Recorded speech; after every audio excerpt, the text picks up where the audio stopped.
Absolutely. And that was a hard part for me to get over, was because I'm not being an asshole, I'm being selfish, because I know I need to do, now I know it is important. You have to take care of yourself, to be better. Not saying that you don't, care about anything else, but that's very important. You can't do much else or be efficient for the other things you need to do unless you're optimizing yourself. So that was another barrier. Like, oh, let me fix that first, and then I can do all this other stuff. And those things start happening. Those doors start out happening. Things start happening. Good things start coming to you. I'm big on the law of attraction of the universe now.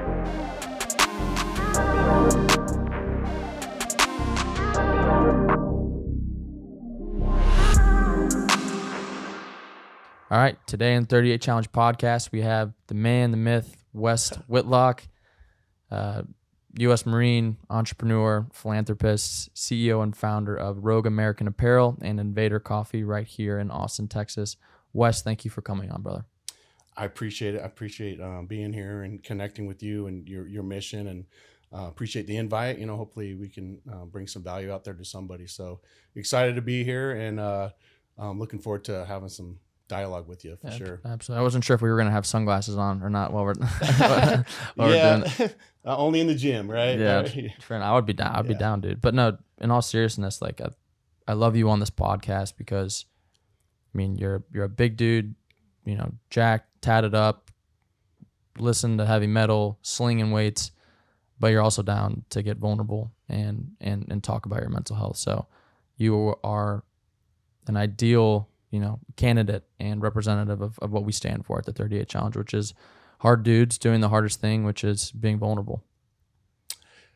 Yeah, no, it's, a lot of times I think, with that image that you have, or you have yourself, or that you want to portray, is an image of strength, of honor, of integrity, of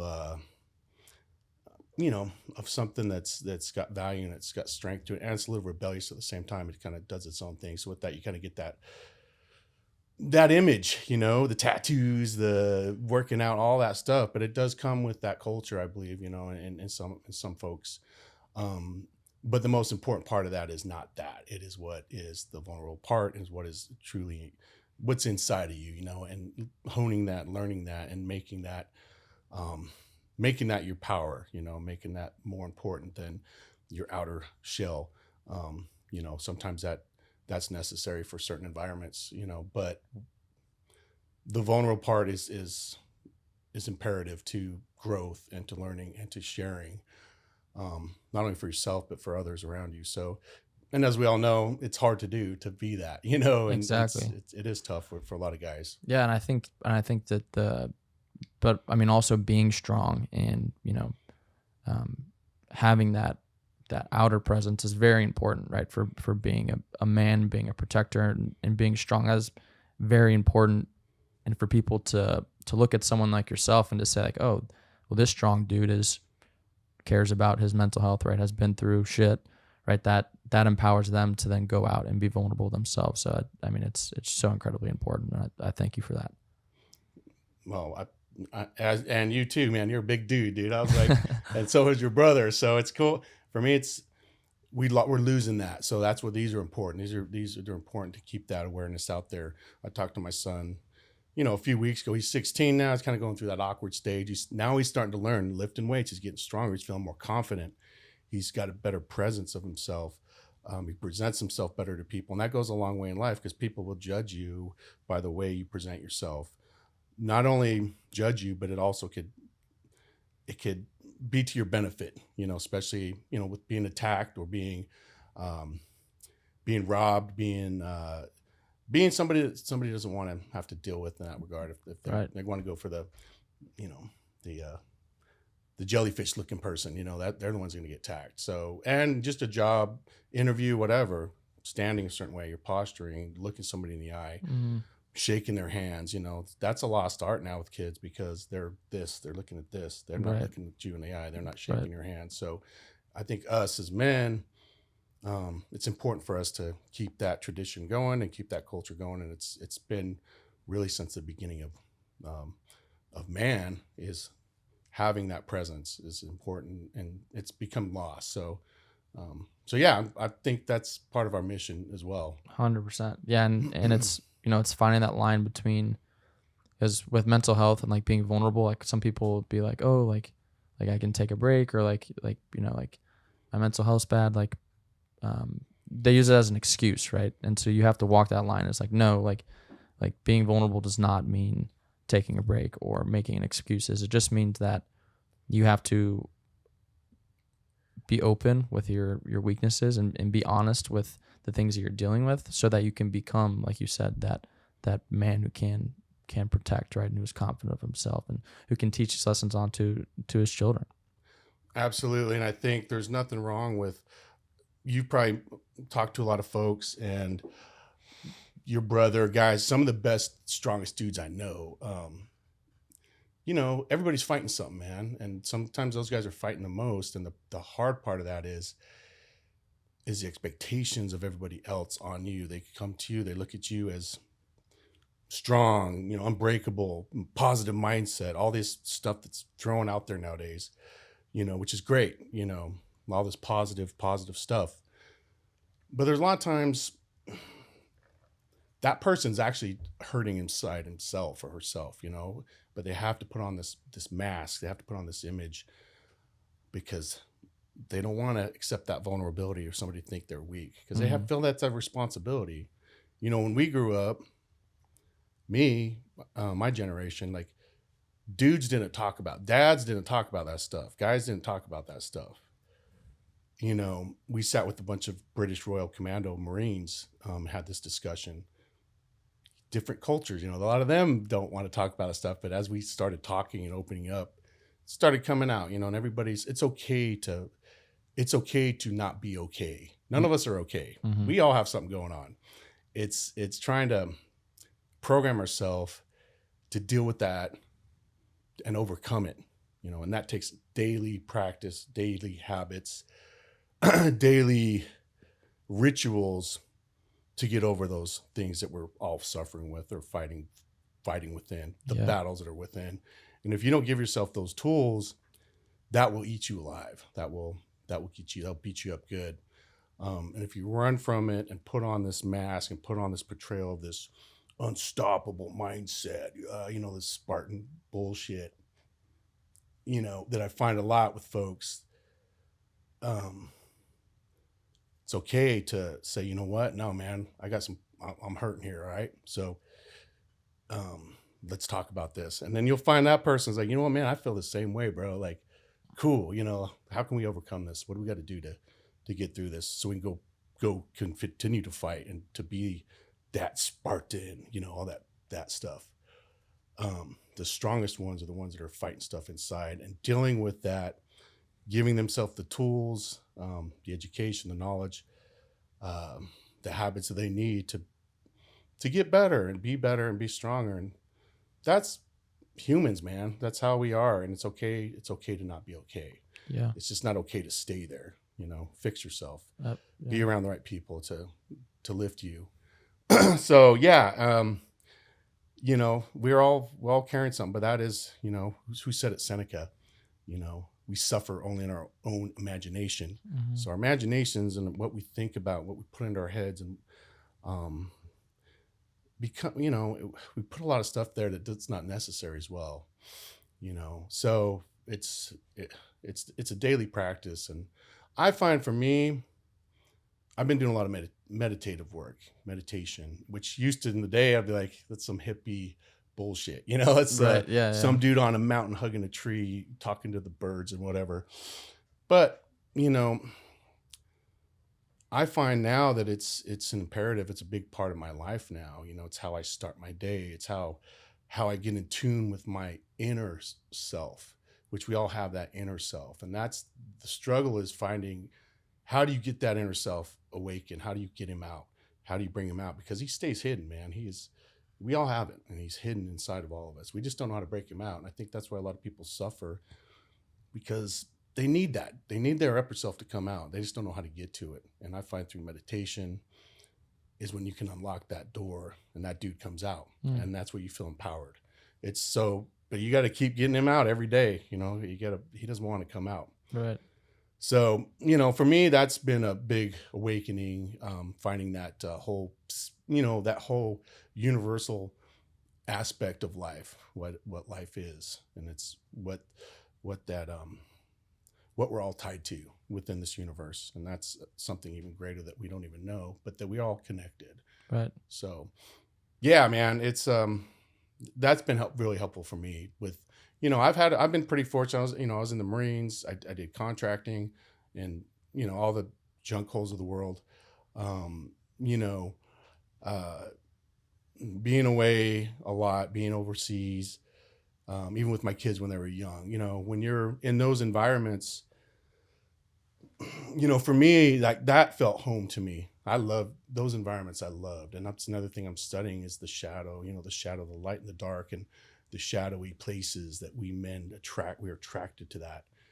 Sometimes that shadow will eat us alive and open up a lot of bad doors, or we can learn how to become friends with that shadow. So how did so let's go back to that time. So you served in the Marine Corps, and then you were a protection specialist, and then became an entrepreneur. Why don't you kind of walk through that journey, the places that you've been? I'm fascinated with that backstory. I think it's important for people to know who you are and where you've been, and to where you are now, to understand why the things that you're saying with meditation and with finding that inner person, like you've done a lot of things, and I'm sure you've experienced a lot of good and a lot of bad. Yeah, so I joined the Marines right after high school. I was definitely kind of a lost kid during that period, and knew that's what I wanted to do. Joined. This was in '93. Joined. Nothing was really going on. I went in open contract, just wanting to go in as a Marine. Got stuck in Motor T, which was not my ideal job that I wanted to do as a Marine. But then I put in for a program called the MSG, Marine Security Guard program.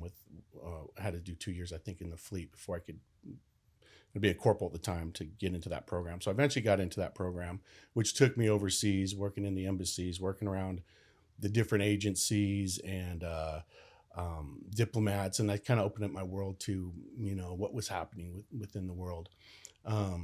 Got out. I went to Rome for my first post, and then I went to Yemen for my second post, which was where right before the coal was hit, where things were boiling up with Al Qaeda, and Bin Laden family was all from Yemen. The world still hadn't been awakened yet. Like those things were coming, and then Tanzania and Nairobi were both blown up. Sanaa was on that list of embassies to get hit, and they chose Nairobi. So I was supposed to leave, get ready to leave to come back to the States. I was getting out, and they extended my time in the Marines because of that incident. So we all got extended, and I stayed there for another year. And in that time, I was kind of planning what I wanted to do when I got out. I wanted to go to college and then come back in the government with an agency. One of the agencies, you had to be 1811, which you need a college degree. So planned to go to college. And got out, went back to Italy, and went to the American University there, studied business in Rome. How was that? How's Rome? It's still my go-to city, man. Yeah, it's my inspiration. I love everything about Italy and Rome, and it's that was a big turning point in my life, going there and learning a language and learning a culture and learning history and learning art, and stepping back to 3,000, 4,000, 5,000, 6,000 years, walking down the street and just being inspired there. So going to school there was cool because I was the first, veteran to attend that school. They didn't know what the GI Bill was when I went there, so that was a little fiasco getting in, but I did, which, I would have never thought about going to college. I was literally, my friends ended up in prison as mechanics or dead, right, those were the choices. Yeah. And, here it is 10 years later, and I'm in Rome going to university there,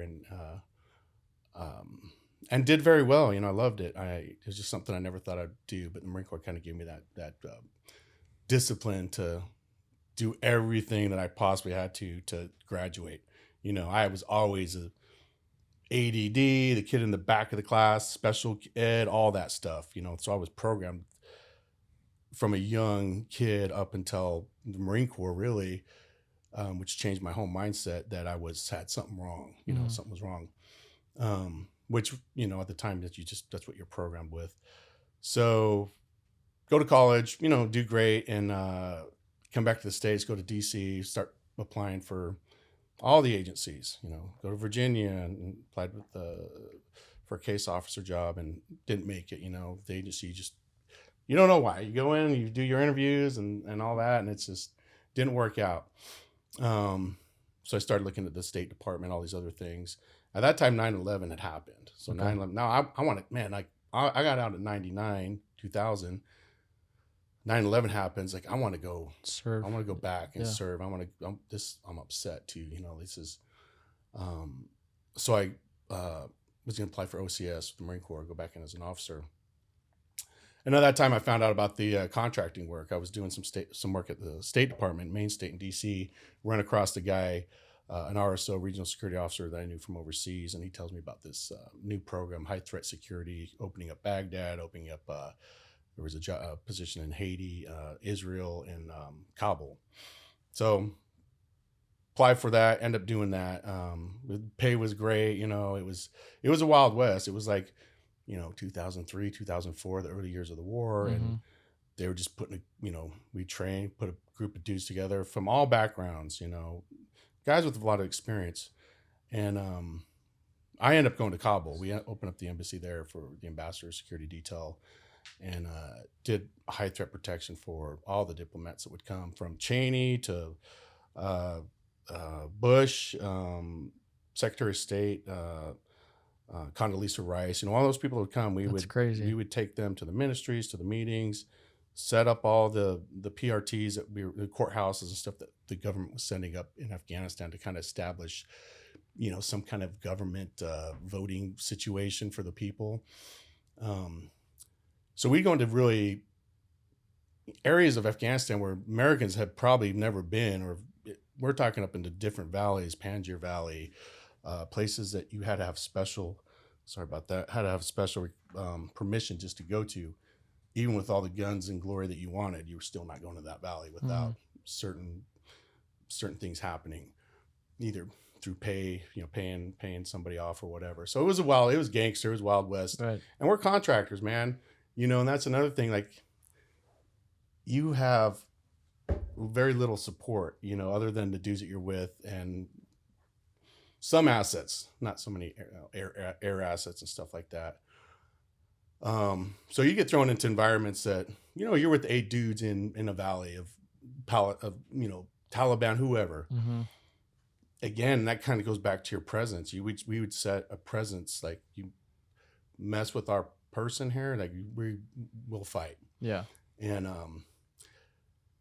that those scenarios would happen. And that's, for me, in those environments, in those situations, like, I felt comfortable. Like, I like that environment. I love being, this is the Wild West. I'm with 8 dudes, fucking, it's important, man. You're like, man, I have a meaning here, and and we're all here together, and our mission is to protect this person, to do what they need to do. And it was cool, man. It made me feel important at the time, and I think that's kind of the hardship when you leave that dynamic and come back to the States and then go to Target and walk down the aisle to go buy some socks with your son. It's very strange, driving down the road, we come back, would always offset driving, for IEDs. They'd plant IEDs in dog carcasses. They would take styrofoam and form them like an engine block and paint them and then stuff in them. So everything you saw was a possible IED, So you start doing that when you come back to the States. You're still kind of have to disengage and change your mindset a little bit. So that was always, and I think I handled that pretty well at the time. You don't really know what's going on. You're just like, all this stuff's going on through your head. And then over the years, and then things start coming back and you start remembering things. At the time when those things happen, you deal with it sometimes through comedy, sometimes just, hey man, you got the Ziploc bag, throw those parts in that bag, and like you make some, you try to make some jokes with it. You try to get through that, having, using humor, I guess, is a way to deal with certain things when you're in those environments, because it just is part of it, and that's how you deal with it. And those things didn't hit me until I came back, like years later, going to sleep and then seeing certain things. And then being in an environment now where you're a father, you got responsibilities and stuff like that, where you just got to push that stuff to the side, so nobody really knows about it, and you don't talk about it. Eventually, those things will catch up to you. Drinking,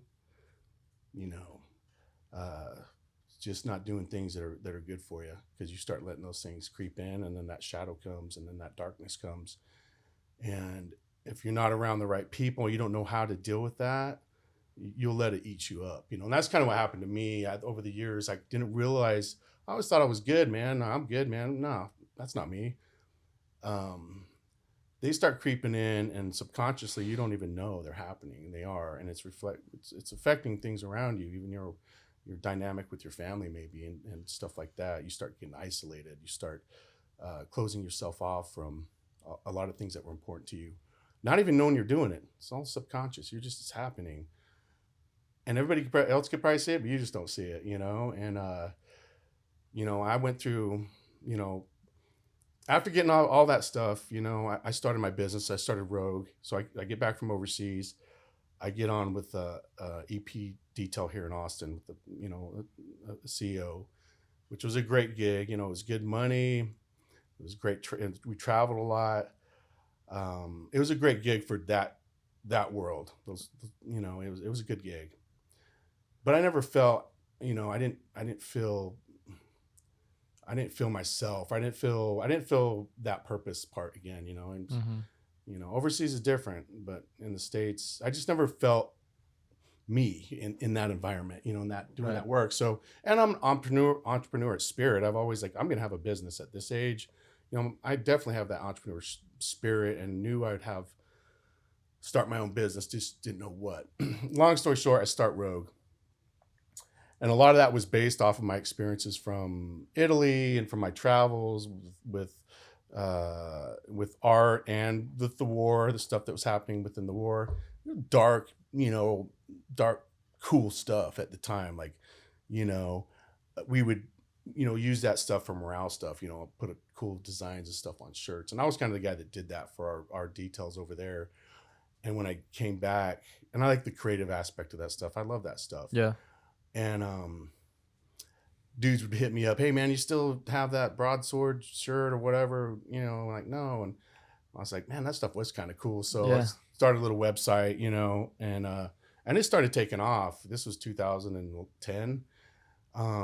It really started taking off, and so I just started increasing my business a little bit. I still traveled a lot because I was working, but I was growing, and I'd come home from a job, and I would pack some orders, and and start getting a lot of cool feedback from guys, and eventually I say, well, if I was doing this full time, I could probably pay my bills and pay my mortgage, but I'm walking away from a good thing. Once you leave that world, you're kind of done. So eventually pull the trigger left and put everything into my business. At the same time, I'm still kind of, this stuff's starting to creep in, but I'm pushing it to the side because, okay, now I'm fired up now. My business is happening, it's growing. It's got me kind of giving me another purpose. I'm like, man, I feel good about this. And I started working with, different foundations as I started growing my business, from Brothers in Arms with the First, Raider Project, Chris Kyle Memorial, a lot of different foundations through the years. We're able to grow my business,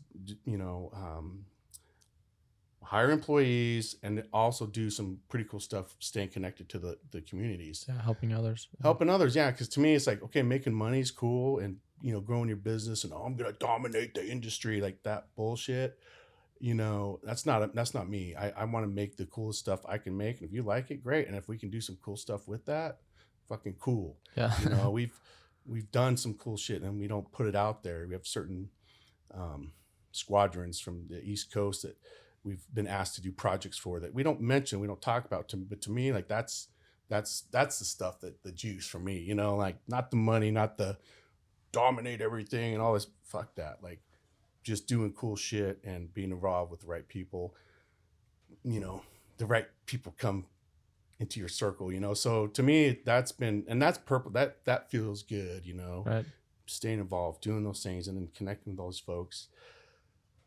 Great. So the things are going great. I moved to 5 buildings. It just started taking off. I went from my garage to a little strip mall, probably about this big, and then just now I'm in a pretty good spot for future growth. Opened up 3 stores. Just really started expanding and taking on a lot of stuff. Taking on a lot. And at the same time, I'm still kind of dealing with this stuff, pushing to the side. I start drinking. And a lot, and pushing stuff to the side, and then that stuff's creeping in, and I at the time then I go through a divorce because my life's kind of tumbling at this point. At what year is this, or how long? This was 2000. Really kind of started 2016, 17, 18. And I'm still putting on this fight, man. I'm still putting on this mask. Yeah, good to go. Right on. A lot of good things are happening, but there's this thing, boy, and that shadow's starting to fucking come up. And, I start drinking, and I start kind of losing connection to things. And not at the time then I wasn't talking to people. I was isolating, and didn't know how to really deal with it. Because I was still pretty good on the outside to fake the funk and say, oh yeah, fucking good, man. Let's go fucking crush weights. Let's go fucking shoot guns. Let's go do cool shit. Meanwhile, this shit's eating you up at night. And this stuff starts coming back from the past and from overseas and seeing things and missing people and feeling a failure too. Like, man, I'll be married, get married forever, and that, the white picket fence, that whole 9 yards, be a good dad, be a, have this strong family bond, but that's started disappearing in that relationship, which had started years before that. It just finally got worse, it got worse. And then between all the stuff I was going through, but I take responsibility at the same time. Like, there's things I could have done better, should have done better, but I didn't really know, man. And things just started happening. And then I went through a terrible time there with my divorce. Cause that was hard for me, even though it needed to happen, even though it's, whatever, it's still, for me, it was a sense of, you're a failure, all this stuff is, so at the time it was tough. And, I've, fought through that, and then everything else that was happening within me. And like I said, I drank more, and, I started kind of just really isolating. I created a prison for myself. I fucking put myself in a prison. What did that, because I think it's important because people out there listening to what you're saying, they're definitely relating to it right now. It's like, what did that shadow kind of like look and feel like? Like, what were the day-to-day that led to? I mean, it's like, for me, it's still there. It's like there. It's that shadow that follows you everywhere you go. He's there. But I've learned how to control it now. Before I'd fall in that fucking hole. And it was dark, man. It was dark. And I was, like, probably the only thing that kept me around was my kids. Like, I was like, I can't let that. There's no way. Mm-hmm. There's no way. So, I eventually, and I knew I had to fight this thing. And now it's affecting everything, because now when you're in that state, it affects your entire life and your business and your everything. It starts affecting everything. As much as you try to fake the funk and everything, man. Yeah, all that shit, man. From waking up in the morning to going to bed at night, literally, dude, it affects everything. It affects everything, man. And eventually, I said, no, I gotta do something here, man. And I got to pick my shield back up, man. I got to fucking polish my boots. I got fucking responsibilities to do. You lose a lot of that stuff when you leave those environments of importance and feeling like your purpose is greater than yourself and serving. So going through all that and not having any of that and not feeling purposeful, you know, I was making good money. I had fucking 6 cars. I had a lot of money, had all this stuff, man. Like, so in a way I was kind of covering up with that. Like, oh, I'm killing it. No, man, you're not killing it. So you got to get real. You got to get vulnerable, like what we're talking about. You got to get fucking real and push that shit to the side. So what is important here? What do I got to do? What do I got to do to fix this? Mm-hmm. What do I need to do? All right, I don't know. Let me start talking to some dudes. Let me start talking. And here I am, meanwhile, working with foundations that you know, that work with folks with PTS and all this stuff. And here I am, like, we're working with them, and I myself wouldn't participate because I'm like, no, man, that's not me. Right.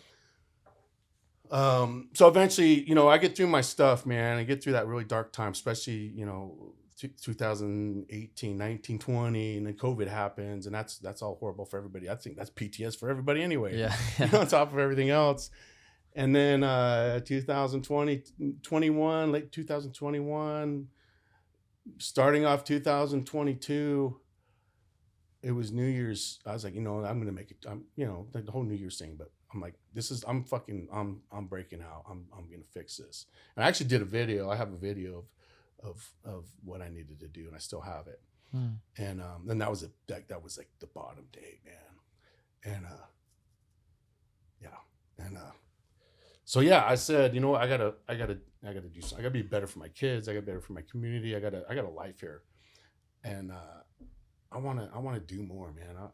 I still knew I had something in me, like I had a fire in me, but I just didn't know how to reignite it, you know. So I started studying, man. I started reading. I started meditating. I started getting in touch with God.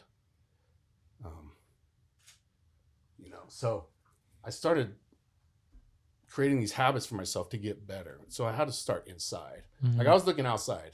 You know, we're all looking outside for things to fix us or help us. I had to go inside, man. So I got to like fucking dig inside, cut everything else, dig inside. And I started, you know, reading, writing, filling my head with things that were good for me versus bad. Because I like the dark shit, man. I like the skulls and the fire and the fucking knives and the blood. I like it. Yeah. But I can't live in that. I also like, you know, I was thinking about this morning, you know, I was coming, you know, if you took 2 cars and I had a black one and I had a rainbow and I put both in front of you, I'd say, which one are you attracted to, man? You know, I'd probably look at the black one. You probably would too. Yeah. Over the rainbow, you know, but we need that light, you know, we need that light, and that light can kind of pull us out. And the light is training yourself in your inner core, your spirit, and getting connected with that inner self that's there. He's not dead. He's there. Let me pull him out. So through meditation has been great for me, and doing, you know, reading more about Jesus and some of these things that I used to say, nah, man, it's all bullshit. Right. Let's study some of that. Let's get back to that and find out what is powerful there, what is meaningful there, and kind of learning some of that stuff and getting connected to my, you know, to the universe in general, and kind of open myself up to things that I never really thought about before. So that helped really kind of shift things, man. And I'm still there every day. Like I meditated this morning. Like I have to train myself every day to do those things, because I can easily get pulled back over there. Right. So, you know, I could tell this to anybody that's listening too, man, that Harry's going through stuff, because I know there are dudes. Trust me, I know. When I get messages and I have friends, it's okay, man. We're all suffering for something, and it's okay for us to. I can learn something from, you know, what you just said, or hit this guy, let me use some of that. You know, I'm telling them, be open to that. Be open to some meditation. You know, it really brings you into another place a good place that you never felt before. Right. And that's what I felt. So that's, you know, stuff like that, you know, meditating, reading, you know, and, you know, just being healthy overall. I love to crush weights. I like to lift weights. I like to work out. I like to be healthy, but I also like the dark shit too, man. So, and that's life. It's like, it's contrasts everywhere we go. Black, white, right turn, left turn, up, down. our life's very complicated. There's all these opposites everywhere. So it's kind of just trying to learn which ones are best for you, you know, those taking the right turns and doing the right things. And we all know what those are. We know when you sit, you know what the hell you're doing. I don't know. You know, man, but what you're doing is wrong. You drank what? A bottle last night? That's fucking wrong, dude. You didn't, there's certain things you need to do and be responsible about. And if you're not doing those, then you feel the guilt, and then you feel the shame and all that stuff. And then, you know, then you go down that road. You go down that dark ass road, and that's fucking weak. You're weak.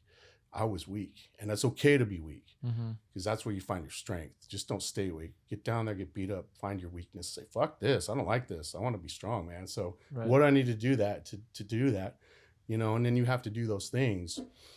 And it gets harder as you get older. You think, how old are you? 22? Yeah, 22. 22. You're a young man, dude, and you're doing great things for your age. You're doing great things. It's great. It's inspirational to see that for a young man like you doing this. Thank you. Things get harder with age, man. I found I'm 47 now. You know, I've had great times. I've been very blessed. I've been, you know, and and that's another thing, learning to be grateful, man, for things, you know, and starting each day with that. We talk about all the time. The first 3 minutes will dictate the rest of your day. When you wake up, oh man, I got this and that. You start filling your head with boom. You're already set yourself up for failure that day. Start with the positive things, you know. I woke up today. I got my legs. I'm in a nice, soft, warm bed. I got a pillow. I got food in my fridge, you know. I got water to drink. Start with those little things, you know, and then those little things turn into bigger things. But if you start your day, oh, everything sucks, that's you're gonna be your day. Yeah, it's gonna be your day, which turns into your week, which turns into these dark moments. So when you know, you mentioned that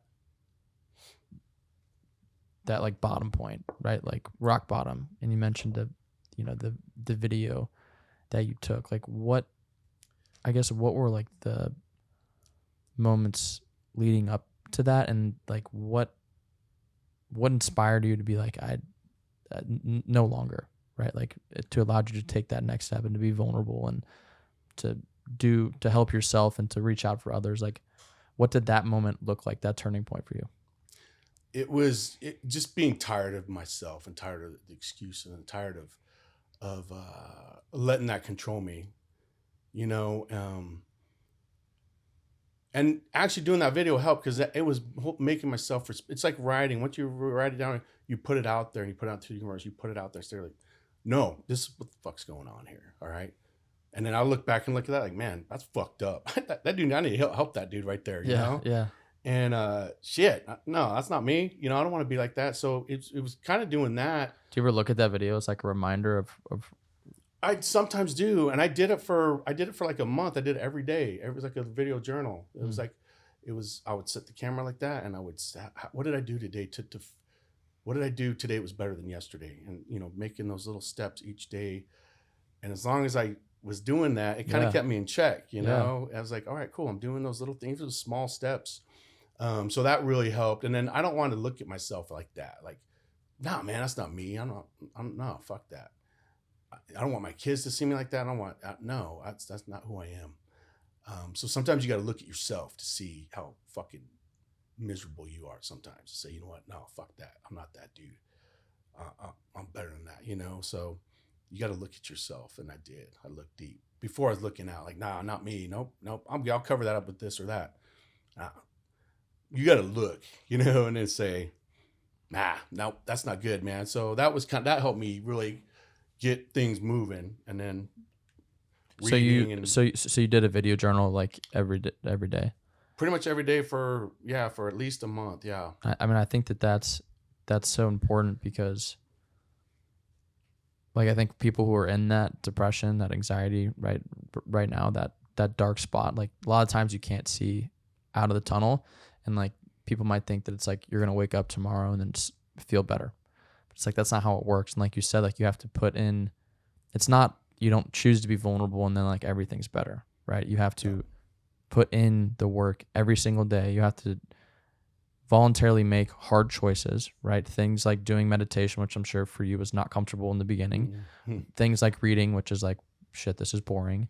But, you know, things like exercise, things like deliberate discomfort, like cold plunges and ice bath. Like, you have to do these things every single day if you want to get out of the point where you're at. And it's not going to happen overnight. Like anything in this life, it takes a long time, and it takes consistency, and it takes hard work to get to the point where I've been, to where you were, right? Where you're like, I'm sick of this, right? I'm sick of not keeping promises to myself. I'm sick of not being the best version of myself, which I have been and which I know I can be. And the only way to do that, like you said, is through taking consistent action every day. Absolutely, 100%. 100%. It's almost like an athlete, a professional athlete. Like, they have to do some certain things every single day as they're in that sport. As you know, you're an athlete, your brother, they have to do these things to become the best they can be. You have to do that as a person to be the best person you can be. You have to do those things. It's so imperative and so important. You know, I used to like, fuck that, put on some fucking heavy metal, go crush some weights, get some fucking dopamine going in me, crush some coffee. That will get you so far. Yep. That trying to spike that dopamine and that tough guy shit. That will get you so far, you know, and you'll burn out. Which is important, like, to obviously, like, to exercise, right? And to, I mean, if you like to drink caffeine, but like you said, if that's the only way you're dealing with your mental health, like, I've been there too, where it's like, okay, shit, like, I'm depressed, I'm anxious, I'm gonna go on an 8-mile run, and then you get that runner's high, right? And you're like, oh, everything's better, and then you wake up the next morning, you're like, shit, no, it's not. You know, yeah. And that can be a step. And I do think it's imperative is physical activity for sure. Have to work out. You have to. So anybody, if you're not, at least start there. Yep. At least start there, and then you can start with people are like, I'm depressed, I'm anxious. I ask, do you meditate? Do you work out? Like, those are the two things that you should start with. And do you pray? Absolutely, yeah. And those are all doable things. Yeah, absolutely. Like, we can all do those anytime, anywhere, any place. You can literally do any of those things. And it might be uncomfortable at first. Like you said, meditating, I was like, I don't know, you know, and I just started listening to the guided stuff.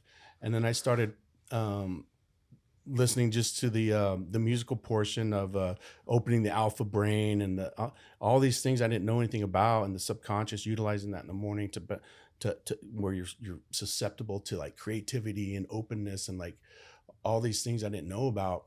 So it took a little time to figure those out, and I'm still figuring them out. And that's another thing. Nobody knows everything. Nobody does. Nobody has all the right answers.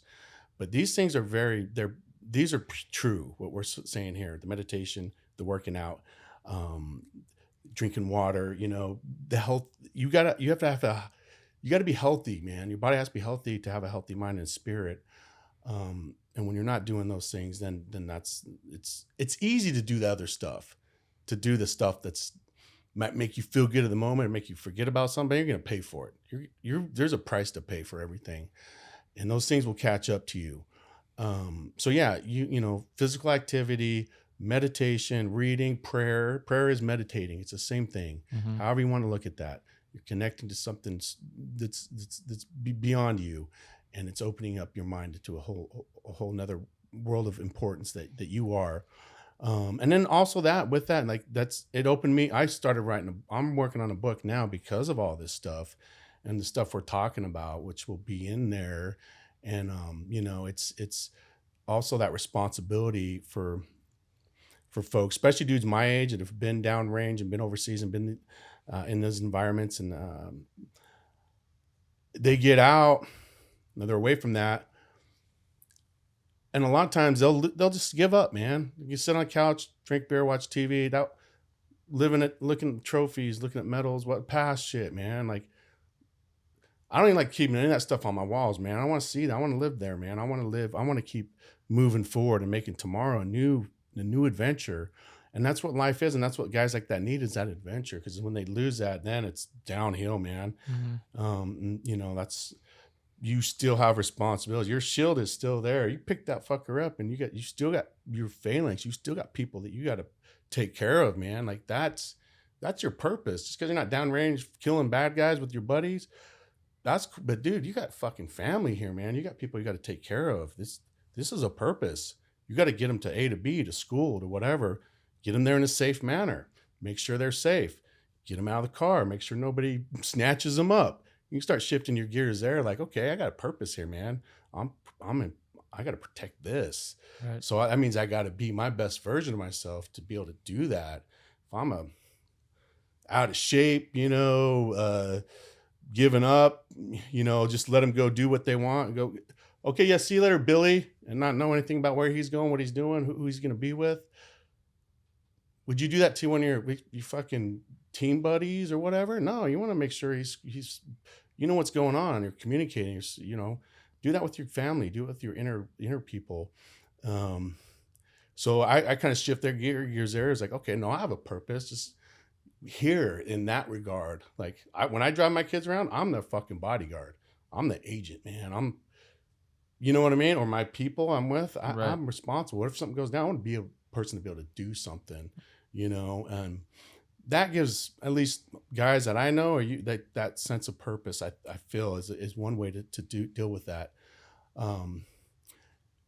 Keeping your gear squared away, keeping your room squared away, keeping your car washed, keeping your weapons clean, just like you did wherever else, like football. My daughter played, and what I liked about it, she was tackle football, female, for 4 years, crushed kids, tiny little thing. That's badass. Yeah, dude, badass. Like, but the coaches, after, when the kids were done or take their break, get their water, just throw their stuff on the ground and, nope, get back here, line that up, line those helmets up. Just like we did in the Marine Corps, line your fucking weapons up. Like there's a reason for that, and that some pride in what you do and how you carry stuff, how you carry your gear. That in itself, those little things like that make, like Jordan Peterson, make your bed, whatever. Those, clean your room. Start with those basic things, wash your clothes. Get squared away, square yourself away. Even though I need a haircut, but no, like those things make you feel a little bit better, and those are the things we need to continue doing, and we've all seen it. You ever see that old dude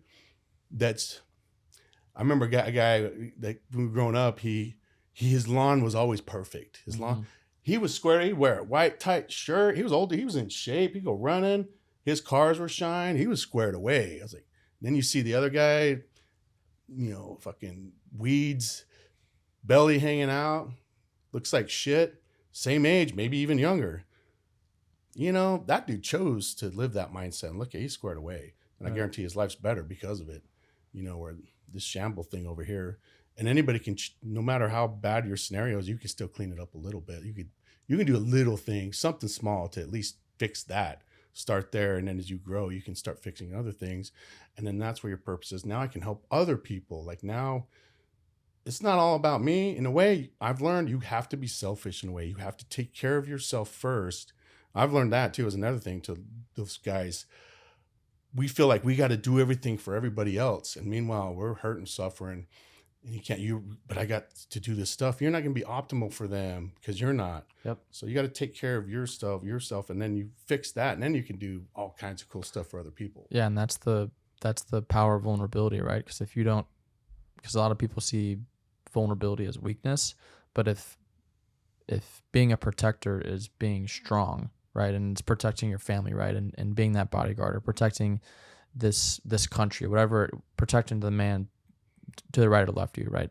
If you can't protect yourself and you can't show up and be vulnerable and express the things that you need to work on, then how are you gonna do that part of your job to the best of your ability? You can't. So if you're not showing vulnerability and you're not seeking help when you need it, then you're jeopardizing everyone else. So like you said, like you have to be selfish, right? You have to fix the things that you need to work on so that you can be the man who you need to be, the protector that you need to be, the warrior that you need to be. Absolutely. And that was a hard part for me to get over, was because I'm being an asshole, I'm being selfish, because I need to do, now I know it is important. You have to take care of yourself to be better. Not saying that you don't, care about anything else, but that's very important. You can't do much else or be efficient for other things you need to do unless you're optimizing yourself. Mm-hmm. So that was another barrier. Like, oh, let me fix that first, and then I can do all this other stuff. And those things start happening. Those doors start out happening. Things start happening. Good things start coming to you. You know, I'm big on the law of attraction of the universe now, and all these things that if you're doing those things, the right things will start to come to you. That is also a fact. I've learned that. I used to think that was smoke and mirrors. No, do those things every single day. It might take a time, but the good things will start to flow to you, man. Mm-hmm. It's like, you know, water, you know, the path of least resistance. You know, we used to want to go resist everything, bang our heads on shit, try to get over something. When you pour water down, you know, so it goes the least resistance wherever it needs to go. Live life that way, man. Try to find a way to live without resisting everything and fighting everything. Mm-hmm. Let me flow with my nature, man. Not to sound like a hippie, but you know, flow with what's in nature with you, man. And you don't learn that until you do the meditation, you do the study, you do the prayer, and you unleash your inner self. Then you find that happens naturally, you know. So, you know, and I'm still, I think every day I'll do this until for the rest of my life. I gotta keep training every day and doing these things what we're talking about. And everybody does. Nobody knows everything. Nobody wakes up. I wake up sometimes like, fuck, man. Even yesterday, it did seep in a little bit. Like, she knows, like, I used to pass up on a lot of opportunities because I didn't feel right. And even like with podcasts and stuff, and it's like, I got too much to do. No, this is good. I need to go do this. So sticking to your commitments, and, you know, especially when they're ones that are in line with what you're doing, you know, you got to stay with that. Otherwise, that's that shadow speaking. Oh, fuck that. You don't need to do that. You go, no, you know, you got to go do those things that are naturally coming to you and that are in line with what you're doing.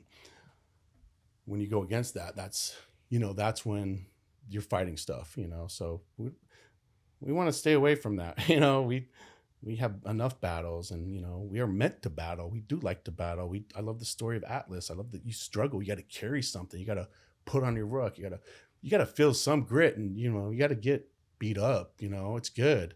I think it's probably, now looking back, it's probably one of the best things that happened for me. Like, you know, hitting that ground and saying, either stay there and freaking eat your fucking Glock, or you fucking get the fuck up and grab your stuff and go fight on and get better. And maybe you can teach some people some things so they don't have to go through that. And if they do, that there is a way out. There's always a way out. You know, you're not in a prison. What's that Eagles song? You know, you're bounded by the chains that hold you, whatever it is. Like, you carry the keys, man. You have the keys to those chains, you know, like we do. We just forget that. We think we volunteer to become victims. Oh, poor me, this, that, and the other. We're volunteering for that. You don't need to do that.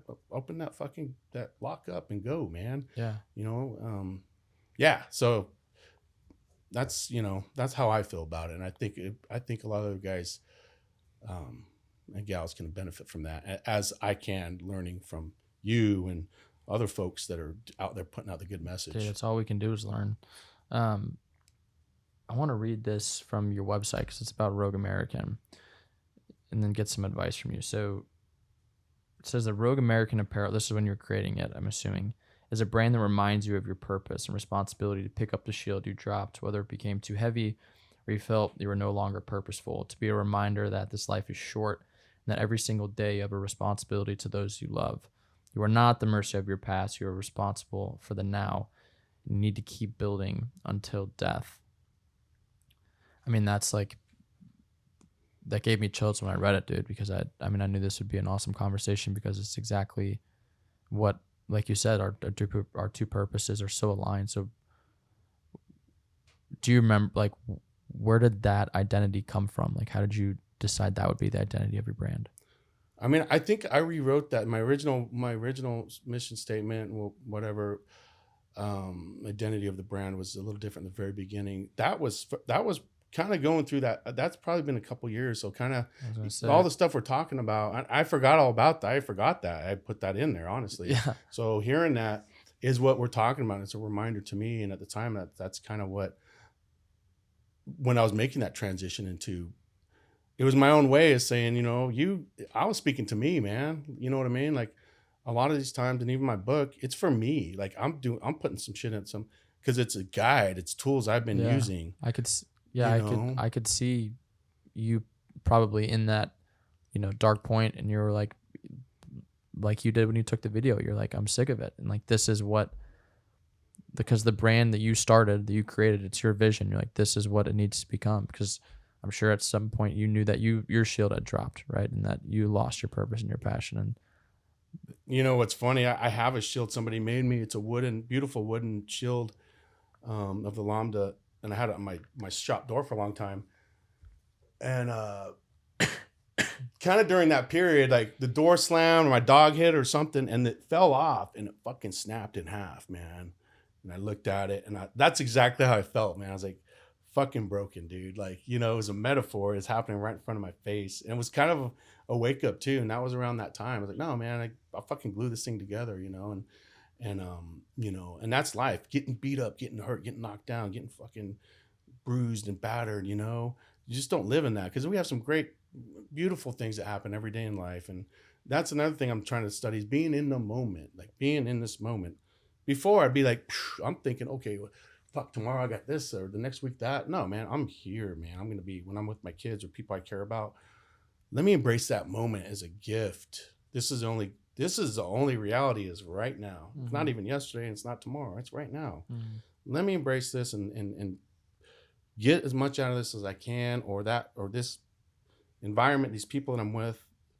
How can we make this the best for everybody, and because I can control that. And that's another thing, is trying to learn, the control thing. You cannot control what anybody else does, thinks. And that's when we start getting resentment and anger. You can't control anything. It's like the weather.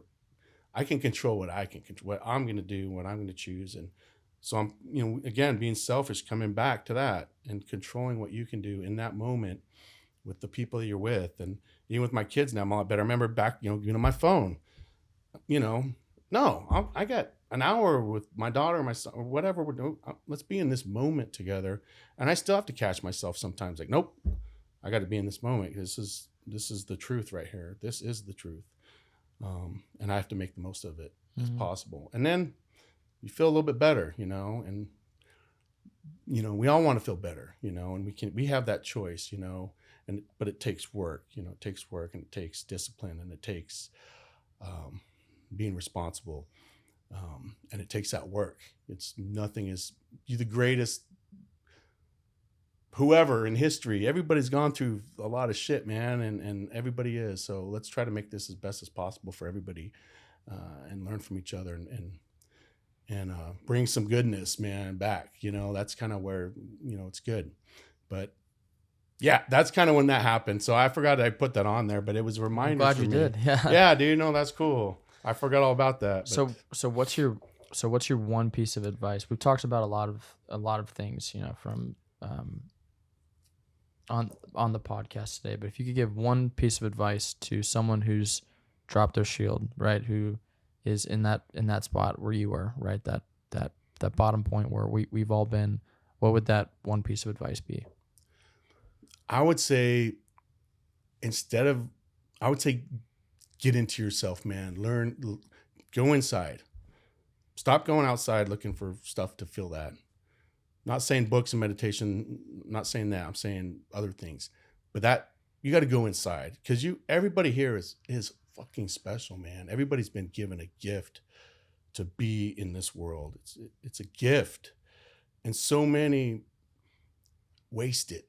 They don't feel anything. They don't waste it. It's a gift. So remember that you are special. You are purposeful. You have to go inside yourself, reignite that. That's what I love about when you see babies, young babies. That is pure, man. They're happy. They're in nature, man. And you had that. You were born with that. Somewhere along the way, it was taken out of you through the school system, through parents, whoever. It's been taken out. It's still there. It's just been shaded. Get back to that nature, man, and it's still inside of you. So I'd say that go back inside, reignite that. It might take some work. It might take reading, meditation, being better at things. It's going to take work, but it's in there. It's not out anywhere else. So that's what I would say. That's what's helped me, going inside, reigniting that thing and fueling it with the right sources, the stuff we've been talking about. Awesome. Hell yeah. 2 more questions for you. Cool.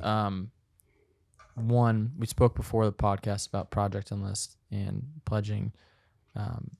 Obviously you've experienced, IEDs or, concussions, I'm sure, throughout your military career. So I would ask you if you would be willing to pledge your brain to Project Enlist in order to spread awareness on how, brain injuries are impacting our veterans.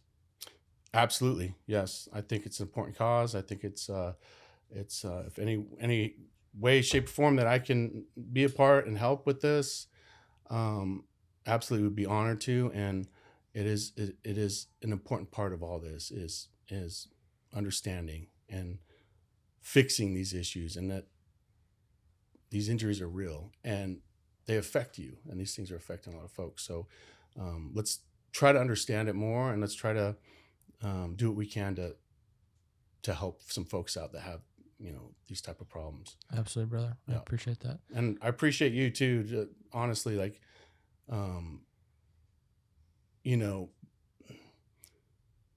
these to me are what this is about, these type of things. And your type of podcast, it's genuine, it's organic, it's and like I said, for again, a 22-year-old young man, it's cool to see that. And what you stand for and what you're putting out there. So you're gonna do great things. I can tell you that right now. Thank you very much, brother. Do great things. You got that. It means more than you know, and I truly, truly thank you for that. So last question: What does the 38 challenge mean to you? 38 challenge to me is become the best version of yourself, so that you can be a part of that team. You can help that team out. So that's better mentally, physically, spiritually, doing all the things that we really talked about today. You're challenging yourself. Every day is a challenge. Mm-hmm. So that's that challenge, man. And that's going to make you be better for the entire team, not only yourself, but everybody. So it's great. This is what it's all about, and getting better and being better. And challenging yourself. That 38 challenge is a challenge within. Yeah. So hell yeah, man. That's it truly is. Yeah, there's a workout part of it, but that's the purpose behind it. And the workout's even better. And I want to do a 30-out challenge out at our place. We can throw 38 stones around. Yeah, let's do it, man. Hell yeah, you, dude. Yeah, let's do it. Absolutely, let's do it. Hell yeah. Yeah, man. I love that point, because it's, as we talked about, like, it's the exercise is necessary, but like it's the meaning behind the jersey. It's the meaning behind the workout, and that's to put yourself in uncomfortable situations, because that's how we grow and become better men. And thank you for being a great man, and thank you for coming on today. And I know this conversation will help a lot of people. I'm honored to be here, and thank you for the time and the hospitality as well. Hell yeah. Cool. Awesome. Right on. Awesome. Cool.